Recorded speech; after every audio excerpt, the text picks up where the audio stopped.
Hello and thanks for downloading our video on understanding financing. Our goal here is to educate you on the basics of financing and give you some ideas on where you can go for resources for support.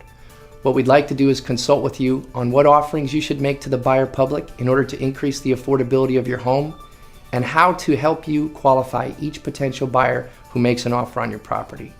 Our goal is to make sure that we save frustration from offers that fall through and hopefully garner as much equity out of your property that the market is willing to give you. The first step in understanding financing is understanding what financing your home qualifies for. There's three different types of loans out there. There are federally guaranteed loans and special programs such as FHA, VA, or first-time home buyer programs. There are conventional loans such as a 3, 5, or 10% down loan on a 30-year fixed rate. And then there's non-conventional mortgages out there that are 80-20 mortgages, 90-10 mortgages, and adjustable rate mortgages, or ARMs, that come in a 3-1, 5-1, or 7-1, depending on the lender that you're dealing with.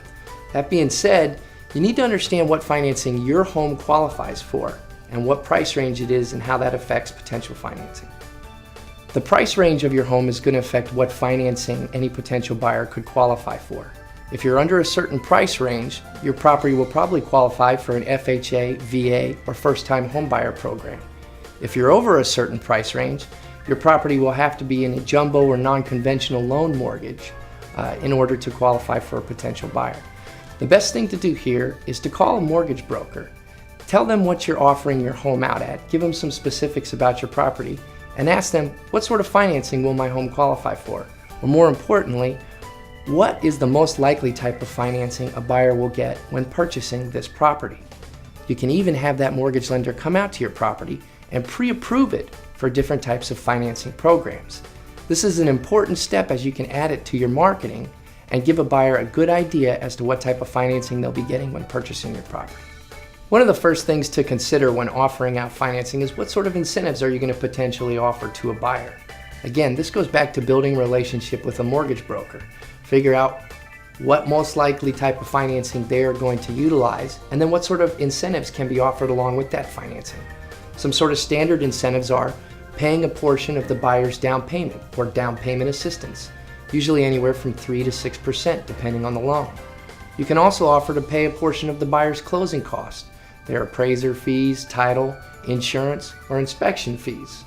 And then last but not least, you can also offer out other incentives, such as a decorating allowance to pay their first year's homeowner's insurance, or something of that nature. Check with your local mortgage broker, figure out what type of loan the buyer is most likely to get on your property, and then what sort of financing incentives you can add to that in order to make your property look that much better. The second type of financing incentive that you can offer out to the buying public makes the home more affordable. After you've spoken with your broker and you've gotten your home pre-approved, figure out what the principal, interest, taxes, and insurance payments will be with each loan. What will the PITI be on a 30-year fixed with 5% down, 10% down? What will it be on a 5-1 or 7-1 ARM? Or what will it be on a 20-year fixed note? Then you can also ask your mortgage broker, what if you paid down discount points? Discount points are money that you pay at closing on the buyer's behalf to reduce their rate of their loan, effectively making the home more affordable for the buyer on a monthly basis. Consider what the note will be or what the rate will be if you're paying half a point, 1 point, or 2 points down. That's half a percentage, 1%, or 2% of the total loan amount. What that 1% does is force the mortgage lender to lower the rate for the buyer, effectively making your home more affordable to a potential buyer. So they may be willing to pay $5,000 or $10,000 more if you pay a discount point for them and lowering their monthly payment.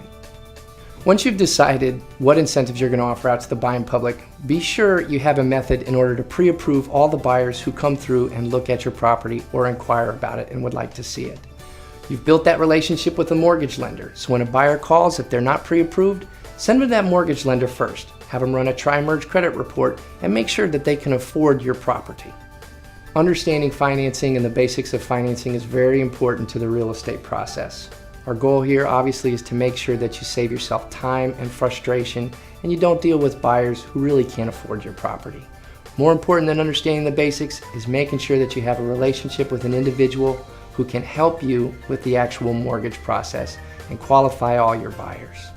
Once you've built these, you will protect yourself from any potential harm or lost time on market that may come from dealing with an unqualified or unapproved buyer. Again, thanks for viewing this video on financing, and we wish you the best of luck selling.